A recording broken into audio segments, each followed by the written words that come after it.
वजू की एक अहमियत है। नमाज बगैर वजू के नहीं पढ़ी जा सकती, कुरान बगैर वजू के नहीं छोड़ा जा सकता। वजू बजाय देखा जाए तो है क्या? वजू कलाम पाक में वजू का जो हुक्म है वो 4 चीजों पर मुश्तमिल है।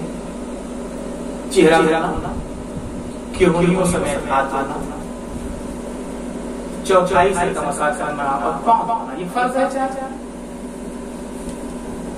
अब गौर तलब की बात यह है कि जब चेहरा धोना, केहूलियों समेत हाथ धोना,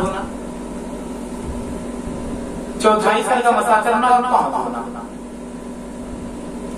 तो फिर ये हाथ गट्टों तक कुल्ली करना, नाना पानी चढ़ाना, तो मालूम ही हुआ कि ये वजू की सुन्नत है। गट्टों तक हाथ 3 मरतबा साफ सुथरा हाथ धो लिया गया, फिर कुल्ली की जाती है, फिर नाना पानी चढ़ाया जाएगा। ये तीनों को गौर किया जाए तो इसमें एक टेक्निकल पॉइंट छुपी हुई है और उस पॉइंट से कई पॉइंट निकाली जा सकती है, कई उससे तलाश की जा सकती है। गौर करिए, वजू के लिए पानी होना जरूरी है। यानी रकीक चीज से आप वजू नहीं बना सकते कि चलिए चाय से बना लेते हैं, पानी नहीं मिल रहा है दूध से बना लेते हैं, जूस से बना लेते हैं, थम्स अप या स्प्राइट से बना लेते हैं, लाओ पानी नहीं मिल रहा किसी से। अगर ये नहीं मिलेगा तो आप तयम्मुम कर लें, हाथ पर हाथ मार के इतना कर सकते हैं। ऐसा नहीं कि पानी के बदल में स्प्राइट से आप बना लें, पानी के बदल में दूध या जूस से बना लें, ऐसा नहीं होता। पानी नहीं मिला तो आप तयम्मुम करेंगे, लेकिन पानी होना जरूरी है। अब उस पानी के साथ भी एक बात यह है कि पानी होने के लिए पानी का साफ होना जरूरी है। पानी बदमजा भी न हो, बदजायका बदबूदार भी न हो। तो एक चीज कि पानी कैसा है, हुजूर की सुन्नत भी अदा हो जा रही है और उस सुन्नत के साथ साथ अगर देखा जाए तो उसमें मसले भी हल हो जाते हैं। 3 मरतबा आपने खूब अच्छी तरीके से गट्टों समेत हाथ धो लिया, गोया हाथ में कोई चीज लगी थी वो साफ हो गई। अब जो पानी आपने चुल्लू में लिया है वो सिर्फ पानी है, हाथ में कोई चीज लगी उसका भी जायका पानी में नहीं आना है, इसलिए कि हाथ साफ हो चुका है। अब जो पानी आपने लिया है वो खालिस पानी आपके हाथ में आया है। जब आप उसे मुंह में डालेंगे तो सबसे पहला फायदा ये होगा कि मुंह में डालने के बाद आप पूरी अच्छी तरीके से कुल्ली कर रहे हैं तो पूरा मुंह साफ हो गया। लेकिन हसासियत कितनी इंसान के वजूद में पाई जाती है कि पानी कोई भी चीज जुबान से टच होते ही उसका जायका मालूम हो जाता है। कुल्ली करने के लिए आपने पानी मुंह में जैसे ही डाला, मुंह तो बाद में साफ होगा, पानी का टेस्ट पहले मालूम हो जाएगा। पता चल जाएगा कि आज के इस दौर में स्प्राइट नहीं है, ड्यू की बॉटल नहीं खुल गई है, ये पानी ही है, इसलिए कि एकदम बिल्कुल एकदम साफ दिखाई दे रहा है। टच होते ही मालूम हो जाएगा यार ये तो शरबत नहीं है, ये तो पानी है। आप मुतमईन हो गए कि हाँ पानी, कुल्ली कर लिया, मुंह भी साफ हो गया।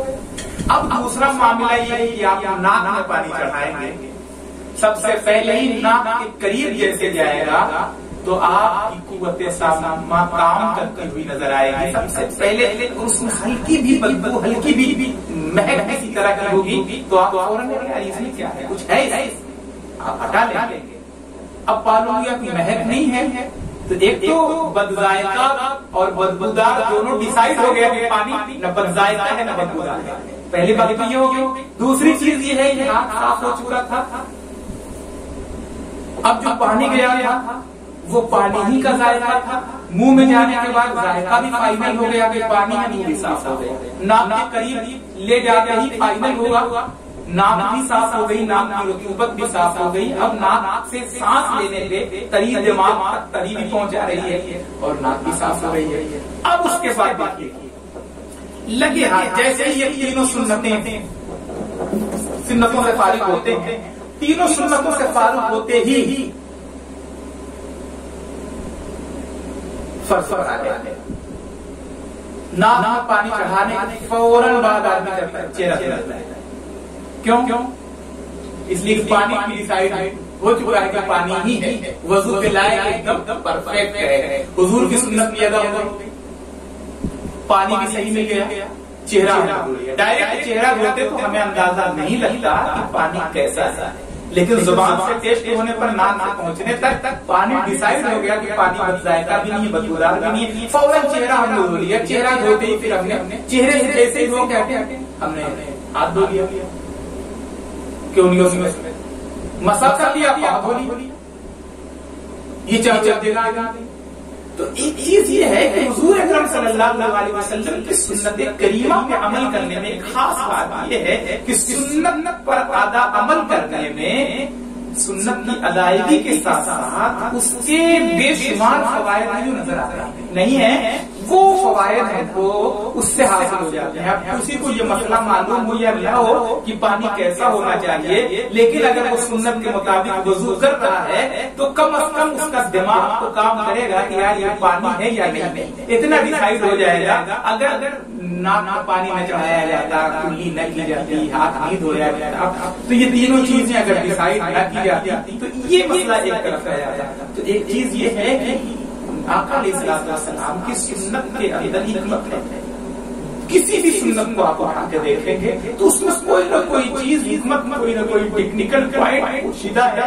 यही वजह है कि दुनिया में आज सारी चीजों की रिसर्च हो रहा है। पैगंबर सल्लल्लाहु अलैहि वसल्लम ने जिन चीजों को कह दिया, जब उस पर गौर किया जाता है, लेकिन बहुत बड़ा मसला यह है कि हम गौर करते हैं कब? जब दुनिया की तमाम कौमें उस पर तहकीक कर चुकी होती हैं, जब उस पर अवार्ड हासिल कर लेती हैं, जब उस पर बड़े बड़े तमगात हासिल कर लेती हैं, तब हम कहते हैं कि ये उन्होंने किया तो कौन बड़ा काम किया, ये तो हुजूर ने बहुत पहले बताया। तो मना किसने किया था भैया? बताया उन्होंने था तो हमको करना चाहिए था, हम नहीं करते। हम बाद में उस पर टैग लगाने की कोशिश करते हैं। गौर करने की चीज ये है कि अगर हम भी जुस्तजू करते तो हम भी जमाने के अंदर बहुत सारी खूबियों के मालिक होते। अल्लाह तबारक व तआला ने इस कौम को महकूम बनाई नहीं थी, हाकिम बना के भेजा, और दुनिया के 600-800 साल तक हमारे कुरून उला के मुसलमानों को देखें, उनका उरूज देखें, और आज हमारे जवाल को देखें। फर्क ये है कि वो मुअज़्ज़ज़ के जमाने में मुसलमान होकर और हम हाल हुए तारीखे को होकर नबी की सुन्नत से हम दूर हैं, अल्लाह के काम से दूर हैं, जो हमें न दीन की समझ अता कर हो रही है और न दुनिया हमारी बेहतर हो रही है। इसलिए इन दोनों चीजों को गौर करने की जरूरत है। हर एक चीज को हम ये देखें कि जो चीज फर्ज हो, वाजिब हो और सुन्नत, तीनों चीजें हो। अगर हमने सुन्नत पे अमल कर दिया तो सुन्नत में ये दो चीजें शामिल हो जाएंगी। किसी भी चीज को आप आगे देखें, हुजूर की सुन्नत पे अमल किया गया तो वजू के फराइज और वाजिबात उसी में शामिल हो गए, सुन्नत के मुताबिक वजू कर लिया गया। सिर्फ अगर चेहरा धो लिया जाए, मसा कर लिया जाए, हाथ धो लिया जाए, पाँव धो लिया जाए, फर्ज जरूर अदा हो जाएगा, मगर सुन्नत बाकी नहीं है। सुन्नत नहीं अदा होगी। शुरू से कर लिया तो फर्ज उसी के बीच में आ गया। इसी तरीके से किसी भी चीज को अगर उठा कर देखें तो इसमें हो सकता है तो वजू के मसाइल करने के लिए इसमें और भी बहुत सारी चीजें और निकाल निकल सकती हैं। आज एक टेक्निकल पॉइंट पर गुफ्तगू करना चाह रहा था, जैसे आप बैठे हैं तो इसको चाहिए इसकी गुफ्तगू हो जाए, वरना मसला ये है कि ये ऐसा कोई अनोखा मसला है जिसे बताना जरूरी था। नहीं, गुफ्तगू हो रही थी तो असल होता क्या है, किसी भी चीज को इंसान जानते हुए भी उस पर गुफ्तगू करता है। महबूब की अदा जो होती है ना, वो महबूब होती है। उसके जिक्र को दोहराना, उसकी गुफ्तगू करना, उसके अदा पर कोई बात तलाश करना, कोई खूबी निकालना, ये मोहब्बत की दलील हुआ करती है।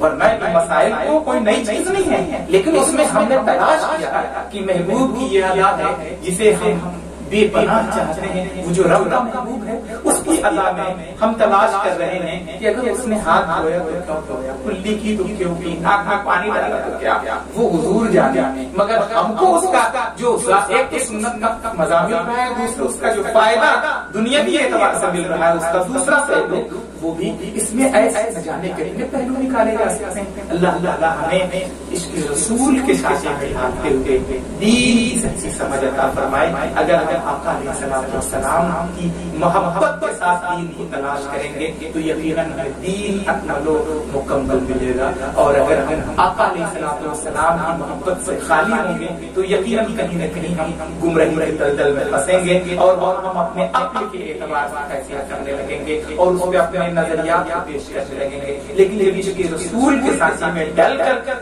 जब हम उस अमल की तरफ जाएंगे तो हमें दीन की सही समझ मिलेगी। अल्लाह करीम हम सबको शरीयत पर इस्तेकाम अता फरमाए। खुदा हाफिज़।